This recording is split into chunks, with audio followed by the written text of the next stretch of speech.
Well, that was a hell of an effort by St. Mary's. Certainly, they were prepared to play and make a statement about their team, and had a ton of respect for them coming into the game. Just watching film, getting ready for the game, and they were more impressive in person. And his point guard was phenomenal. Everyone saw it. Everywhere, guys were draining shots. They played off him very well. It was, they were outstanding, and we weren't. So that's really all I got on that. Questions? Bobby, just the first several minutes of the game with St. Mary's actions and forward shots, what did you think about that whole sequence that led to the 20-0 run? It's just we couldn't establish Melo early. I thought we shot too quick early in the game without moving the ball at all. So can't really afford to do that. They had a different plan. They were going to, utilize each other and make each other better, and we really didn't do that. So yeah, I mean, it wasn't not many bright spots. I got to do a better job. I got to have my team ready to play. That's the bottom line. I can't. You lose this decisively, then it's on me to make sure we're practicing better, prepared better, and ready to play. Right here. Obviously, they're really good offensively, Bobby, but just defensively, what upset you most just about how you guys played on that end? Yeah, I mean, I knew that they were going to put pressure on us, and you just hope that with our on-the-ball defense that we would have done a little bit of better job with Ford early in the game. And once he got going the way he was going early, like everything else started opening up, and they have other guys that if you don't get to them, they could shoot, they could drive it. Really Fitz was a handful. I don't know what he finished with, 20.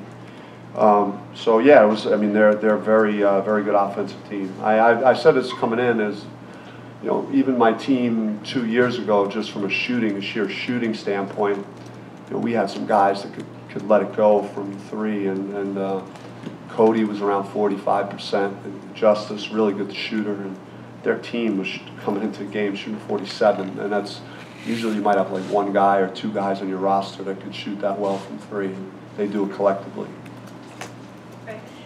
Your guards were 0 for 14 from the field. Was there something that St. Mary's was doing? Now you're talking about minus Verge, right? Right.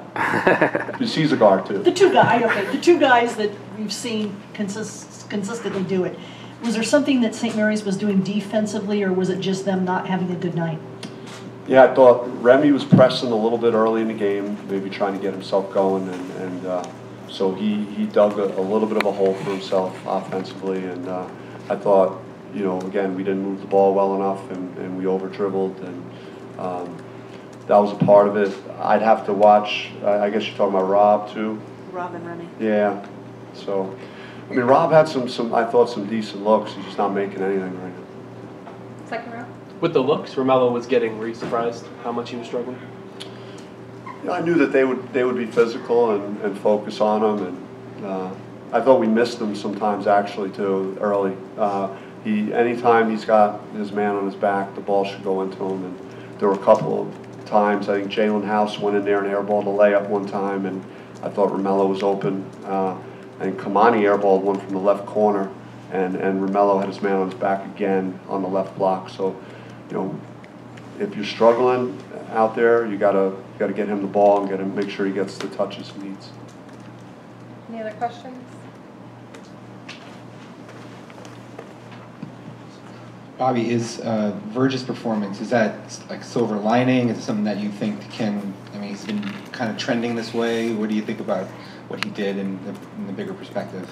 I mean, he was just one of the few guys that had a rhythm on offense, and once he got going, we knew we had to keep riding him and just give him the ball just about every time down the court. So that was frustrating that you have that little of guys playing well that you have to resort to that tactic. But that's where we were at. But the irony of it, he's been practicing well. He shows up in practice, doesn't miss practice. He's working at it, and he's getting better. But this will go down in the record books too for a guy that scored 43 points yet had a minus 38 point differential. I mean, it's just like absurd to see that. So lot of crazy things happened tonight.